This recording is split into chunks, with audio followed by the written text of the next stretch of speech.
Hi friends, నా పేరు Surendra. Welcome back to my channel. ఈ బంధాలు అనుబంధాలు మధ్య నలిగిపోయిన వ్యక్తి ఎవరైనా ఉన్నారంటే భరణి గారు. స్టోరీలాగా చెప్తాను, ఎపిసోడ్ లాగా చెప్పను, ఇది మీకు అర్థమైపోద్ది. సరే, ముందేదో చిన్న చిన్న పాయింట్స్ జరుగుతాయి. సంజన వచ్చి తను అవాయిడ్ చేస్తున్నారు, తన మీద పెద్ద గేమ్ ప్లాన్ని రచిస్తున్నాడు భరణి. సో రాము కెప్టెన్ అయినా కానీ మొత్తం ఏనే నడిపిస్తున్నాడు. నాకు బాగలేక ఈ నైట్ ఇక్కడ బునుకొని నెక్స్ట్ నా రూమ్లోకి వెళ్తా అన్నా కానీ ఫస్ట్ రాము ఒప్పుకున్నాడు, తర్వాత ఒప్పుకోలేదు. ఒక రిమోట్ కంట్రోల్ అయిపోయాడు రాము. సో మొత్తం నా మీద ప్లాన్ చేస్తున్నాడు. అన్నా అని పిలిచాను, అసలు ఎలా అన్నా అని పిలవటం కూడా తప్పే అని అక్కడ ఒక సీన్ జరిగిద్ది. ఇంకొకసారి ఏమో మధ్యలో అసలు మొత్తం బ్లాక్ షిప్ నేనే నాకున్నాను ఇంట్లో, నన్ను తేడాగా చూస్తున్నారని సంజన అంటే ఫ్లోరా అంటది. ఏమంటుందంటే, అసలు నువ్వెందుకు అనుకుంటున్నావు, నేనున్నా కదా, ఎలిమినేట్ చేయాలా ఫ్లోరా, మోస్ట్ డంబ్ ఫ్లోరా, ఇది ఫ్లోరా, అది ఫ్లోరా, అన్నిటికీ నేనే ఉన్నానని ఆమె చెప్పి దాన్ని బట్టి ఇద్దరు బంధాలు పంచుకుంటారు. ఆ తర్వాత మన ఇద్దరి మధ్య ఒక స్ట్రాంగ్ బాండ్ ఉంది. శ్రీజ లాంటి వాళ్ళు వచ్చి నిన్ను ఏదన్నా అన్నా కానీ ఈ సంజనాకి అసిస్టెంట్గా చేస్తున్నాను గట్టిగాను, మన ఇద్దరం పోయినా కానీ ఇలానే ఉంటాం బయట. ఒక బాండ్ ఏర్పడింది మనకి. సో కామ్గా ఉండాల్సిన పని లేదు. శ్రీజ నాతోటి బాగానే ఉంటా, నా వెనకే నాతో మంచిగా ఉంటా, మళ్ళీ నాకే నాతో బాగానే ఉంటానే బాగున్నట్టు నటిస్తుంది, మళ్ళీ నా మీదే ప్లాన్ వేస్తుంది ఆ అమ్మాయి. అటువంటి అమ్మాయి మొన్న గేమ్లో కూడా ఎల్లో టీం కాడినప్పుడు మొత్తం ఆమె వల్లే గొడవ జరిగింది, ఇవన్నీ చెప్తుంది. చెప్పాక గేమ్ స్టార్ట్ అయ్యింది. ఓకే, స్టోరీలాగా చెప్పుకుందాం, బాగుంటుంది. ఎపిసోడ్ లాగా కాకుండా దానికంటే ముందు ఒక లైక్ కొట్టండి. ఇక్కడ ఏమైందంటే ఇమ్యూనిటీ టాస్క్. అబ్బా, ఇమ్యూనిటీ టాస్క్ కింద ఒక పెద్ద పొరుపు ఉంటుంది. ఆ పొరుపు మీద అందరూ కూర్చోవాలి. కూర్చున్నాక ఒక్కొక్కరు కిందకి తోయబడతారు. ఫస్ట్ కిందకి దోసిన వాళ్ళు ఇమ్యూనిటీ టాస్క్ నుంచి అవుట్ అనమాట. అది టాస్క్. ఓకేనా? దీంట్లో రాము కెప్టెన్ కాబట్టి రాము ఉండడు, ఫ్లోరా ఆల్రెడీ డైరెక్ట్ నామినేషన్ కాబట్టి ఫ్లోరా ఉండదు. వీళ్ళిద్దరు పక్కన ఉంటారు. వీళ్ళిద్దరు సంచాలకులుగా ఈ ఆటకి వ్యవహరిస్తారు. ఫస్ట్ సంజన వచ్చి ముగ్గురు దోస్తారు, కింద పడిద్ది. ఆమె బాధ చెప్పుకుంటూ ఉంటుంది. ఏమని, ఏంటి అసలు ఇలా దూయటం అది ఇదంటే బిగ్ బాస్ ఉండి ప్రతిసారి నీ బాధలు నాకు చెప్పుకోవద్దు సంజన, ఏమన్నా ఉంటే వాళ్ళతో చెప్పుకో అన్నట్టు అంటాడు. ఆమె వెళ్ళి, ఏంటి గైస్ మీరు అంతమంది కలిసి జాగ్రత్తగా చూడండి, ఉమ్మన్ని అలా తోసేటప్పుడు జాగ్రత్తగా దూయండి అన్నట్టు అంటది. సరే, సంజనాది అయిపోద్ది ఫస్ట్. నెక్స్ట్ ఎవరిని దోస్తారు, సంజన తర్వాత సుమన్ శెట్టిని దోస్తారు. సుమన్ శెట్టిన తర్వాత దివ్యాని దోస్తారు. దివ్య తర్వాత డిమాండ్ పవన్ దోస్తారు. డిమాండ్ పవన్ భరణి ఒకేసారి పడితే అక్కడ మళ్ళీ ఇక్కడ ఒక చమక్ అనమాట. ముందు పడింది ఎవరు అనే సందిగ్ధం ఉంటుంది. ఇక్కడ ఫ్లోరా రాము తెలుసు భరణిదే ముందు టచ్ అయిందని, కానీ రాము ఏమంటాడు, నాకైతే భరణిగానే అనిపిస్తుంది, బట్ మీరేమంటారు అంటాడు ఫ్లోరా. ఇక్కడ ఆయన అమ్మో ఇతను వేసాడు స్కెచ్ అనిపించింది నాకు. అమ్మో మామూలుడు కాదు రాము, ఎందుకని రాము భరణి క్లోజు. డెసిషన్ తీసుకోమంటే ఇప్పుడు రాము భరణికి చెప్తే ఇదా నేను నమ్మింది అని ఆయన అంటాడని ఆయనకు భయం. అందుకని ఫ్లోరాతో చెప్పించారు. ఫ్లోరాకి కూడా ఆల్రెడీ శత్రుత్వం ఉంది కాబట్టి డిమాండ్ పవన్ చెప్పారు. డిమాండ్ పవన్ ఫీల్ అవుతాడు. డిమాండ్ పవన్ మళ్ళీ వచ్చి అదే విషయమే రీతుని అడుగుతాడు. ఎరా నాకు అలా అన్యాయం జరుగుతుంటే నువ్వు అడగాల్సిన పని లేదు, ఇక్కడంతా బంధాలు అనుబంధాల మధ్య. నాకు జరుగుతున్నప్పుడు నువ్వు రావాలి, నీకు జరుగుతున్నప్పుడు నేను రావాలి, మనమంతా ఒక కుటుంబం. అట్లా జరిగింది. తర్వాత డిమాండ్ పవన్ కిందకి వెళ్ళిపోతారు. డిమాండ్ పవన్ తర్వాత రితు దోసేస్తారు. రితు తర్వాత శ్రీజాన్ దోసేస్తారు. ఇంకా నలుగురు మిగులుతారు లాస్ట్కి. ఎవరెవరు, తనూజ. పాయింట్ చెప్తా దీంట్లో. అంటే నేను ఆన్ ద హోల్ స్టోరీ చెప్తున్నా. ఫస్ట్ తనూజ, ఇమ్మాన్యుల్, భరణి అండ్ పవన్ కళ్యాణ్, వీళ్ళు నలుగురు మిగులుతారు. వీళ్ళు నలుగురు మిగిలాక వీళ్ళు నలుగురికి ఒక టాస్క్ పెడతాడు. ఇంకా టాస్క్ పెట్టి గాలి నీరు నిప్పు. అదేంటి, ఫస్ట్ గాలి పిలిచి పేపర్ ప్లేన్స్ ఉంటాయి, ఆ పేపర్ ప్లేన్స్ని తెచ్చుకున్నాక ఒక 5 ప్లేన్స్ తెచ్చి పెడితే అక్కడ బ్రిక్ ఉంటుంది. ఆ బ్రిక్ని తీసుకెళ్ళి వేరే చోట పెట్టి హ్యామర్తో కొడితే మంట వస్తుంది, అంటే గాలి అయిపోయింది, నిప్పు అయిపోయింది. ఆ తర్వాత 5 ఇచ్చి నీటిలో వేసి కరెక్ట్గా బ్యాలెన్స్గా పెట్టి గంట కొట్టాలి. అది గాలి నీరు నిప్పు. దీంట్లో ఇమ్మాన్యుల్ ఎక్సలెంట్గా ఆడతాడు, ఇమ్మాన్యుల్ గెలుస్తాడు. ఇది కథ. ఓకే, ఇమ్మాన్యుల్కి ఇమ్యూనిటీ వస్తుంది. రాము కెప్టెన్ రాము కెప్టెన్ కాబట్టి రాముకి ఇమ్యూనిటీ ఉంటుంది. వీళ్ళిద్దరు కాకుండా మిగిలిన వాళ్ళందరూ నామినేషన్లో ఉంటారు. ఇది సింపుల్గా ఈరోజు జరిగిన కథ. ఈ కథ వెనకాల పాత్రల గురించి చెప్పాలంటే ఇప్పుడు చెప్తా ఒక్కొక్కరు. శ్రీజ ఏమంటుంది, ఆమె టర్న్ వచ్చిందాకా అంటే ఈ ఆటలో బలైపోయింది మాత్రం భరణిని. మీరు ఏమన్నా అనుకోండి, ఒక్కోసారి భరణి మీద కోపం వచ్చినట్టు ఉంటుంది, బట్ మీరు తీక్షణంగా చూస్తే అరే ఏం తప్పు ఉందిరా, అసలు మిగిలిన వాళ్ళతో పోల్చుకుంటే ఏం తప్పు ఉందా అన్నట్టు అనిపిస్తుంది. ఇప్పుడు శ్రీజ ఉందబ్బా. శ్రీజ లేవనెత్తిన పాయింట్ ఏంటంటే, ఏమని వీళ్ళ నలుగురు కంటే ముందు లాస్ట్ గాలి నీరు నిప్పాడేనని చెప్పా కదా, వీళ్ళ నలుగురు ఇమానిల్, భరణి, తనూజ అండ్ దెన్ పవన్ కళ్యాణ్. వీళ్ళ నలుగురికి ముందు అవుట్ అయింది ఎవరు? శ్రీజ. ఇక్కడ శ్రీజ లేవనెత్తిన పాయింట్ ఏంటంటే వై నాట్ తనూజ. ఒక అద్భుతమైన పాయింట్ లేవనెత్తది. ఏమెత్తింది? అసలు తనూజాకి ఆల్రెడీ ఇమ్యూనిటీ వచ్చింది కదా, అసలు అలా ఉన్నప్పుడు తనూజాకి ఎలా ఇస్తారు, అది రాంగ్ కదా అన్నట్టు మాట్లాడింది. ఇక్కడ గేమ్ నుంచి తెలుసుకోవాల్సింది ఏంటంటే ఇదే శ్రీజ మళ్ళీ సుమన్ పాయింట్ కూడా తెస్తుంది. మీరు సుమన్కి ఇచ్చారు కదా, ఇమ్యూనిటీ ఉంది సుమన్కి అని తీసేశారు కదా, మరి తనూజాని ఎందుకు తీయలేదు అన్నట్టు అంటారు. గుడ్ పాయింటే, శ్రీజ రైట్ చేసిన పాయింట్ గుడ్ పాయింటే. కానీ ఆమె దగ్గరికి వచ్చేసరికి తెలిసింది నువ్వు నిజంగా నీ థాట్ ప్రాసెస్ అదైనప్పుడు నువ్వు దివ్య ఉన్నప్పుడు కూడా దివ్య కాదు తనూజాకి హెల్ప్ చేయాలి, తనూజాని దించడానికి ట్రై చేయాలి. ఎందుకంటే తనూజాకి ఆల్రెడీ ఇమ్యూనిటీ వచ్చింది, దివ్యాకి రాలేదుగా. అలానే రీతు విషయంలో నువ్వు కాళ్ళు లాగి తెచ్చినప్పుడు కూడా తనూజాని దించడానికి ట్రై చేయాలి. నువ్వు అప్పుడు పాయింట్లు మాట్లాడలేదే. దివ్యానికి ఎందుకు ఇచ్చేటప్పుడు దివ్యాని లాగిద్ది, రీతు తనూజాల్లో ఉన్నప్పుడు రీతుని లాగిద్ది. నా పాయింట్ ఏంటంటే దివ్య రీతు తనూజాల్లో తనూజాన్ని లాగడానికి ట్రై చేయాలి కదా, ఆర్గ్యూ చేయాలి కదా, అట్టెట్లా ఉంటారు ఇట్టెట్లా ఉంటారు. మనకి ఎపిసోడ్లు చూపించింది ఎలా అయినా పాయింట్లు చాలా పెట్టాలి కదా. ఇప్పుడు ఏం విషయంలో పెట్టుకున్న పాయింట్లే ఆ పాయింట్ ఏదైతే అప్లికబుల్ కాదో తనూజ మిగిలిన విషయంలో కూడా అంతే కదా. మిగిలిన విషయంలో ఒకసారి ఇమ్యూనిటీకి వచ్చినప్పుడు దివ్యాకు కూడా అదే పాయింట్ అప్లికబుల్గా. దివ్య విషయంలో నువ్వు పొలమని వెళ్ళిపోయి గడగడలాడిపోయి అట్లా చేసి ఇది చేసావుగా విపరీతంగా. అంటే ఆమెకి కింద పడంగానే ఎటువంటి మాటలంటే అటువంటి మాటలు సింగులర్లు నువ్వు తోసావు, ఆడవాళ్ళని పట్టుకోవటం అది ఇది అని చెప్తావు, కానీ నువ్వేం చేసావు? నేనంటే నువ్వేదో తోసినందుకు చెప్పడం లేదు, నువ్వు అన్నమాట నీకే చెప్తున్నాను, నువ్వు ఒక రేలంగ మామలాగా బిహేవ్ చేస్తున్నావు, ఇంట్లో అందరికీ అర్థమైంది నువ్వంటే ఏంటో అది ఇద్దని చడాబడా అంటదబ్బా. నిజంగా ఆయన సహనానికి స్వామి భరణి అబ్బో చాలా. అంటే చూసే మనకే ఏందిరా కొంచెమన్నా ఇది లేదు, అది గేమ్. ఇప్పుడు శ్రీజని తొయ్యకుండా అమ్మ శ్రీజ వెళ్దామా, అమ్మ శ్రీజ కొంచెం దిగమ్మ అంటే ఉంటుందా? ఫైర్ బ్రాండ్ ఆమె ఎగిరెగిరి కొట్టిందంటే శ్రీజ కాలుతో కూడా దంతది. అసలు గట్టిగా అంటే ఉడుపు పట్టు శ్రీజ. అది ఆయన ఛాన్స్ వచ్చింది టక్కని దించాలనుకున్నాడు, ఆ డిస్కషన్ ఇప్పుడు తెగటం లేదు. అవును శ్రీజ తప్పు ఉందిగా ఇక్కడ, ఎన్ని నీతులు మాట్లాడిన శ్రీజ. దివ్యాని చూస్తే చాలామందికి పాపం అనిపిస్తాయి, దివ్యాకి అన్యాయం జరిగిందేమో అని. కానీ దివ్య తప్పేంటి తెలుసా?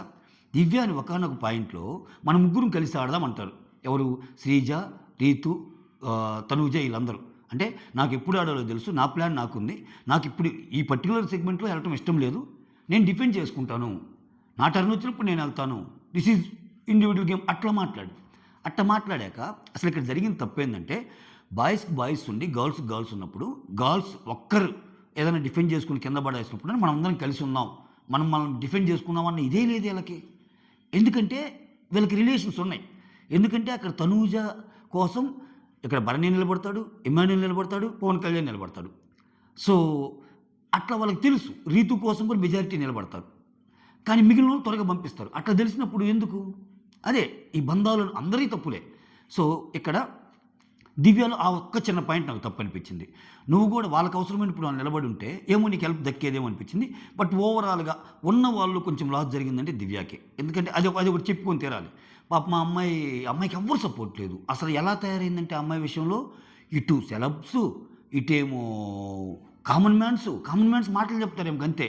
లేదురా నువ్వు సేవ్ అవుతావురా, నిన్న అసలు ఎంత బాగా చెప్తారు నామినేషన్ డాక్స్ అప్పుడు. నేను అదే అనుకున్నా, ఎంత ప్రేమ చూపించారంటే ఏమని అని. ఈరోజు ఛాన్స్ వస్తే మొత్తం ఆమెనే వేయటానికి చూశారు, ఇటు సెలబ్స్ మీద కూడా లేదు. చివరికి ఏంటంటే భరణి గారు కూడా అక్కడ తనూజ ప్రయారిటీ కాబట్టి ఇక్కడ ఏమో తీసేస్తాడు. ఆ పాయింట్ కన్వే కావడానికి ఈరోజు మనకు ఒక బ్యూటిఫుల్ డిస్కషన్ కూడా చూపిస్తాడు. అరే నీకు ట్యాబ్లెట్ ఇచ్చాను కూడా అడుగుతుందిరా తనూజ, ఏం చేద్దాం నువ్వు అంటే అర్థం చేసుకోగలవరా, అర్థం చేసుకోవట్లేదని. నాకు ఏదో సినిమా గుర్తొస్తుంది అబ్బా, రమ్యకృష్ణ ఊహ ఇద్దరు ఉంటారు, ఒక మంచి పేరెంట్స్కి కూతుళ్ళు ఇల్లు. అయితే వీళ్ళిద్దరు ఒకరిని ప్రేమిస్తారు. ఇక్కడ నేను ప్రేమ గురించి చెప్పటంలా, ఒకే ఇంట్లో ఒక తండ్రికి ఇల్లు ఒక ఇద్దరు కూతుళ్ళుగా ఉంటే చిన్నప్పటి నుంచి గారాభంగా రమ్యకృష్ణను పెంచుతారు, ఊహనేమో వదిలేస్తారు. అంటే ఏమి ఏదడిగినా కొనియరు, ఆమె ఏదడిగినా అన్నీ కొనిస్తారు. స్టెప్ సిస్టర్స్ అనుకుంటా. చివరికి ఏమి హ్యాండ్ ఇచ్చి వెళ్ళిపోద్ది.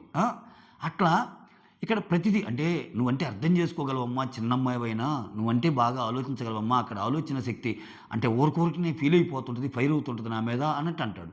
అసలు ఎందుకయ్యా నీకు ఈ బంధాలు అనుబంధాల మధ్య ఎందుకు భరణి గారు కొట్టుకోబోతున్నారు? ఎవరికెవరు ఏంటి? వారం క్రితం వచ్చిన అమ్మాయి చిన్న కూతురేంది, షోకు వచ్చిన అమ్మాయి పెద్ద కూతురేంది, ఏంది కథలు? మీరు అక్కడ పండించడం మేము చూడటం సూపర్. అయితే ఇక్కడ దివ్యాది చిన్న తప్పు తప్పితే నా ఇండివిజువల్గా నేను ఆడతాను, నా ఇష్టం వచ్చినప్పుడు ఆడతాను, ఇప్పుడు వాళ్ళు ఇష్టం వచ్చినప్పుడు కూడా వాళ్ళు ఆడతారు. సో అక్కడ దివ్యాది కూడా కొంచెం తప్పు పట్టచ్చు. బట్ ఓవరాల్గా చూస్తే పాపం దివ్య కొంచెం ఇంజస్టిస్ జరిగినట్టు అనిపిస్తుంది. అదైతే నాకు అనిపించింది. ఓకే, అది తీసేయండి. నెక్స్ట్ తనూజ గారు మెయిన్ క్యారెక్టర్ ఏంటంటే, తనూజ గారు తనూజకి సంజనాకి పోపు విషయంలో గొడవ పడితే అసలు దాంట్లో భరణి గారి పాత్రే ఉండదబ్బా. ఆమెదో పోపు అడిగింది, ఏమేదో చేసుకోమంది. అక్కడికి వెళ్తే దివ్య అండ్ డిమాండ్ పవన్ ఏదో తర్వాత చేస్తామన్నారు, దానికి ఆమె ర్యాష్ అయ్యింది, డబ్బాలన్నీ తీసింది, ఇది తీసుకో ఇది తీసుకొని, ఇది సీన్ అక్కడ పోపు సీన్. భరణికి సంబంధం లేదు. వాళ్ళిద్దరు గొడవ పడితే నువ్వు నాకు స్టాండ్ తీసుకోలేదు, స్టాండ్ తీసుకోకపోగా నేను చేశాను అన్నావు, అసలు అంత అంటుంటే నా పక్కకి రావాలి కదా నాన్న అన్నప్పుడు ఇక్కడ ఆమె ఇక్కడ అట్లీస్ట్ అక్కడ గొడవ జరుగుతున్నప్పుడు మీ ఇద్దరికి జరిగిన గొడవ, ఇక్కడ భరణిని అన్ని మాటలు అంటుంది శ్రీజ నీ విషయంలో. తనుజాకి ఏమన్నా ఇదా? తనుజాకి మీరంతా కలిసి సపోర్ట్ చేశారు, తనుజాకి కూడా అది అప్లికబుల్లే కదా, తనుజాకి ఇది ఉంది కదా ఇమ్యూనిటీ లాస్ట్ టైము, ఇప్పుడు ఎందుకు ఇవ్వలేదనే పాయింట్ మీద కొడుతుంది శ్రీజ.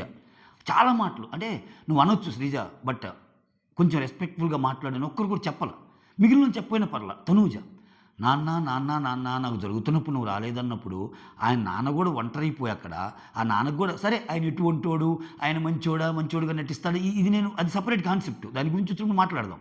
అవి చాలాసార్లు మాట్లాడాం కూడా భరణి మీద. ఈ పర్టికులర్ గేమ్లో భరణి గారు తప్పు ఏంటి? ఇప్పుడు అందరికి సపోర్ట్ చేశారుగా, అట్లానే తనూజాకి నిలబడదాం అనుకున్నాడు.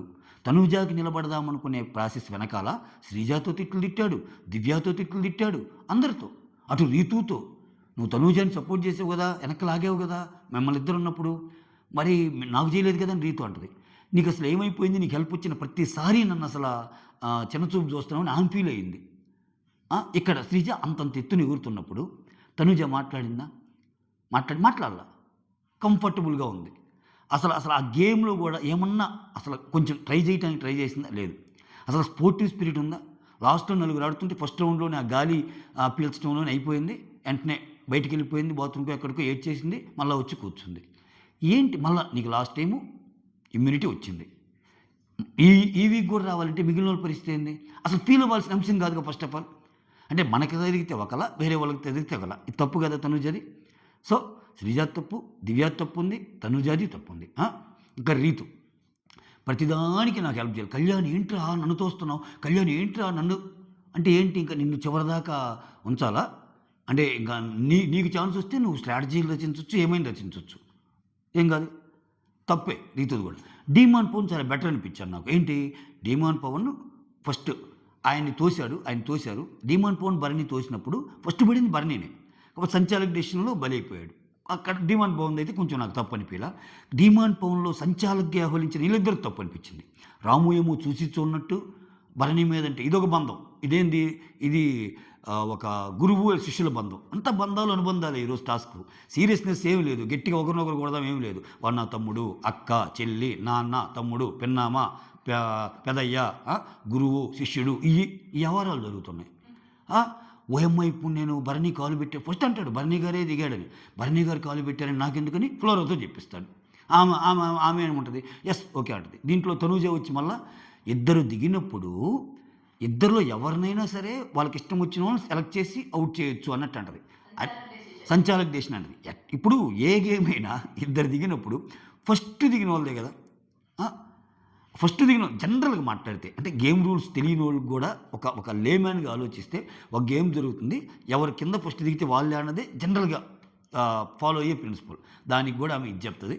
సరే ఎలాగయ్యాడు కాబట్టి పవన్ ఒకటే అంటాడు, ఓకే ఆయన దిగినా కానీ మీరు నన్ను తీయాలని ఉంది, ఆయనతో ఆడియాలని ఉంది, అంతే కదా, కమాన్ అన్నట్టు అంటారు, అయిపోతుంది. ఈ పరంగా వీళ్ళిద్దరు కూడా గేమ్ ఆడినట్టే. ఎవరు? ఫ్లోరా అండ్ రాము. ఇక్కడ ఇంకా మిగిలిన వాళ్ళు ఎవరు?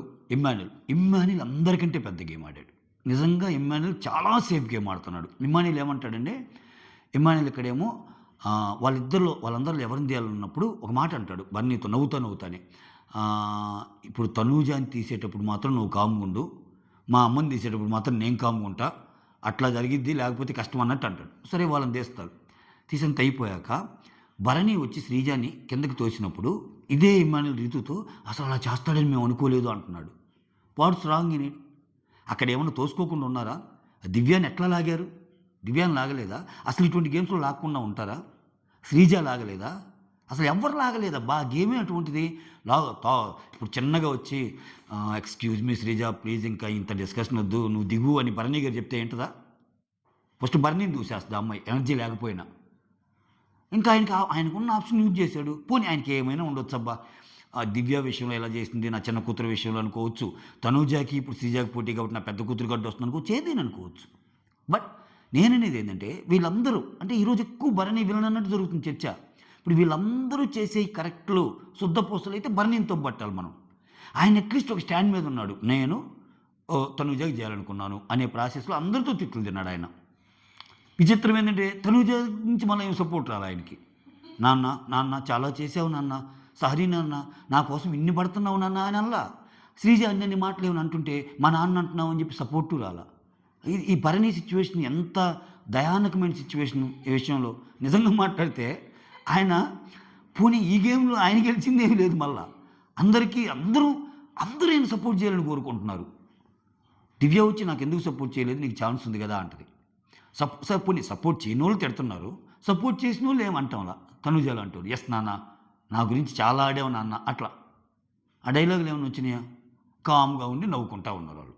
ఇక్కడ పవన్ కళ్యాణ్ వీళ్ళేమో కొంచెం రీతుకి కొంచెం తనూజాకి సపోర్ట్. ఈ పవన్ కళ్యాణ్ కూడా శ్రీజాకి కంప్లీట్గా సపోర్ట్ చేసే సిచ్యువేషన్ లేదాట.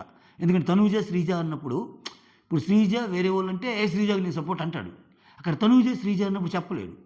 ఇక్కడ శ్రీజనేమో కామనర్గా ఫ్రెండు, తనూజతోనేమో ఎప్పుడు క్లోజ్గా ఉంటాడు. మళ్ళీ అగైన్ బంధాలు అనుబంధాలు. ఈ అనుబంధాల జడి వానలో తడిసి ముద్దయిపోయింది ఎపిసోడ్. అంతగా తప్పితే నాకు ఓవరాల్గా బర్నీది అంత తప్పు అనిపించలా. దివ్యాన్ని చూస్తే కొంచెం ఎంత లేదనుకున్న పాప మామని కార్నర్ చేశారేమో అందరు కలిసి, ఇటు వీళ్ళు అటు వాళ్ళు. శ్రీజ దగ్గరికి వస్తే ఆమె దగ్గరికి వస్తే ఒక న్యాయం, ఆమె దగ్గరికి వస్తే ఒక రూలు. ఎన్నెన్ని మాట్లాడుతుందంటే సింగులర్తో పిలవటం కానీ అసలు ఈ పొజిషన్ కానీ హరీష్ని కానీ నేను మాట్లాడితే ఏందో పరిస్థితిని ఎక్స్పెక్ట్ చేశాను నేను. అక్కడ నిజంగా సంయమనం పాటించాడు ఆయన. అది గేమ్లో జరిగింది. దాన్ని కూడా నువ్వు ఎలా అంటే అలా పుట్టుకోవద్దంటావు, నువ్వే పుట్టుకున్నావు అంటే గేమ్లో ఆయన అటువంటి మాటలు అంటారా? ఇక్కడ కొంచెం గొప్ప సుమన్ శెట్టిని మెచ్చుకోవచ్చు. తోశారు, వచ్చాడు, కూర్చున్నాడు. ఆయన ఎవరి మీద బ్లేమ్ వేయలే, ఏం చేయలే, అయిపోయింది అన్నాడు. ఇంకా సంజన అయితే కంప్లైంట్ చేస్తుంది బిగ్ బాస్ కెమెరాస్కి వెళ్ళి, లేదు ఇది చాలా టూ మచ్గా ఆడుతున్నారు, వీళ్ళ సంగతి చూడు అని. బిగ్ బాస్ కూడా దండం పెట్టాడు, పదే నా దగ్గరికి రిక్వెస్ట్లు తేవద్దు నువ్వు అని. వెళ్ళి ఇంక వాళ్ళని అడిగింది, వాళ్ళు కూడా నవ్వుకున్నారు. కొంచెం ఏం బాధ ఏమది. సో ఇట్లా కానీ సంజన ఒక మాట అంటుంది దివ్యాన్ని లాగేటప్పుడు పాపము, అరే దివ్యాకి మీరు సపోర్ట్ చేయండి రా, దివ్యాకి మీరు లేడీస్గా సపోర్ట్ చేస్తే తర్వాత మీకు ఛాన్స్ ఉన్నప్పుడు దివ్య ఉంటుంది అంది. చేశారా? అసలు కనీసం ముందుకు వచ్చారా రీతు అండ్ తనుజాలు? ఎందుకని? దివ్య పోతే మనకెలాగో మన బంధాలు ఉన్నాయి. ఆ ఫీలింగ్ ఏంది? రీతు ఫీలింగ్ మనకు కళ్యాణ్ ఉన్నాడు, తనుజ ఫీలింగ్ నాకు కళ్యాణ్ ఉన్నాడు, నాన్న కూడా ఉన్నాడు, ఇమ్ము కూడా ఉన్నాడు. ఇది ఇక్కడ ఇమ్మాన్యుల్ ఏంది? ఇమ్మాన్యుల్ సుమన్ దగ్గరికి వచ్చేసరికి ఆ క్లాత్ చెప్తాడు, అన్నా నువ్వు ఆల్రెడీ ఉన్నావు కదన్నా, లాస్ట్ టైం కూడా ఇమ్యూనిటీ వచ్చింది కదా అని. తనూజాకి అప్లై అవ్వదు అది. ఎక్కడ నువ్వు బంధాలను బ్రేక్ చేసింది ఎక్కడ? అంటే సుమన్ శెట్టికి ఒకసారి ఇమ్యూనిటీ వస్తే రెండోసారి అప్లికబుల్ కాదు. సో ఈ అమ్మాయికి మాత్రం అప్లికబుల్ తనూజాకి. ఇక్కడ ఇమ్మాన్యుల్ కూడా తప్పు ఉందిగా. అసలు ఫలానా వాళ్ళు తప్పు లేదని చెప్పండి. అన్ని తప్పులు అందరిలో పెట్టుకొని జగమంత కుటుంబం నాది, ఏకాకి జీవితం నాది అని పాట పాడుకోవటానికి ఏమైనా సింగిల్గా ఆడారా? అంతా ఈ సంక్రాంతి సినిమాలో పాటలే కదా. అన్ని బంధాలు అనుబంధాలు కలిసి ఉంటే కలదు సుఖం అన్న పాటలే తప్పితే అక్కడ లోన్లీగా ఎవరు ఆడారు? ఇంకే క్యారెక్టర్ అన్న మర్చిపోయాను నేను. అసలు నాకు అనిపించింది ఈ పొరుపు టాస్క్లో హరీష్ గారి నుండి అట్లా కానీ తోస్తే ఏంటా సిచ్యువేషన్ ఒక్కసారి నాకు అనిపించింది. మామూలుగా ఉండదు ఆయన కానీ అటు దోస్తే. ఆగండి ఈ నాన్ సెన్స్ నాకు వద్దు, నేను దిగుతున్నా, ఇక నువ్వు ఉండాలి అంతే కదా, కమాన్ అని వెళ్ళిపోతాడు ఆయన. అయితే దెబ్బలు దాకించుకొని ఎంత ఆడితే నువ్వేమో నేను ప్రతి గేమ్లో ఉన్నారా? శ్రీజాది మరీ సిల్లి అబ్బా. ఆమె పాయింట్ కరెక్టే, ఏమో దగ్గరికి వచ్చినప్పుడే పాయింట్ కరెక్ట్. నీ పాయింట్ తనూజాకి మళ్ళా కావాలి అన్నప్పుడు నువ్వు తనూజాని ఫస్ట్ నుంచి ఆర్గ్యూ చేయాలి. తనూజ వెళ్ళాలి అట్లీస్ట్ సుమన్ శెట్టికి వచ్చినప్పటి నుంచైనా ఆ పాయింట్ తేవాలా. నువ్వేం చేసావు? దివ్యాన్ని లాగేసావు, తనూజాలకు రీతులు లాగేసావు. ఎక్కడ న్యాయం నీకు? అంటే నీకు తెలియదా? నీ దగ్గరికి వచ్చేసరికి రూల్ గుర్తొచ్చింది. సో భరణి గారు ఈ బంధాలు అనుబంధాల మధ్య నలిగిపోయిన ఒక పాత్ర ఈరోజు పాపం అయింది. సో చదరంగం రణరంగం మధ్య నలిగిపోయాడు, మాటలు పడ్డాడు. ఆ? నాన్న ఎందుకు వెనకబడ్డాడు, పెద్ద కూతురు విషయంలో వెనకబడ్డాడు, చిన్న కూతురు విషయంలో ఇంకా వెనకబడ్డాడు. ఎవరికి సాటిస్ఫాక్షన్ లేకుండా పోయింది. నాన్న అనేవాడు కూతుళ్ళకి, మా కూతుళ్ళు నాన్న ఎందుకు వెనకబడ్డాడు, ఇటు అల్లుడు మామ అని పిలిచే ఇతను ఇమాన్యుల్ కూడా భరణి గురించి అప్పుడప్పుడు వేస్తుంటాడు. ఫ్రెండ్స్ అనుకున్న వాళ్ళు అయిపోయారు. ఆ? అందరూ వెనకబడ్డారు. కొంచెమో గొప్ప ఆ గురువు భావంతో ఈ గురువు భావంతో అది మోసమైన కొంచెం చేసింది ఎవరంటే వీళ్ళిద్దరు, రాము అండ్ ఫ్లోరా. అది వాళ్ళ పరంగా తప్పే, అది వాళ్ళ పరంగా తప్పు, అది మోసం చేయటం. అది ఎందుకంటే భరణి పడ్డప్పుడు భరణి అనే చెప్పాలి కదా. బట్ ఆయన పరంగా ఆయనకి ఏదైనా హెల్ప్ జరిగింది అంటే, ఆయన కొంచెం గేమ్స్ ఆడాడంటే వీళ్ళ వల్ల. లేకపోతే డిమాండ్ పవన్ ఉండేవాడు, వెనకెందుకు వచ్చేవాడు. ఇది మ్యాటర్, ఎపిసోడ్ మ్యాటర్. అంత మొత్తం బంధాలు అనుబంధాల మధ్య జరిగిన ఎపిసోడ్లో మీకు నచ్చిన పాత్ర ఏంటి, మీకు నచ్చిన ఆ పాత్ర ఎవరు అనేది కమెంట్ చేయండి. That's all. Thank you so much. Signing off, me Surendra.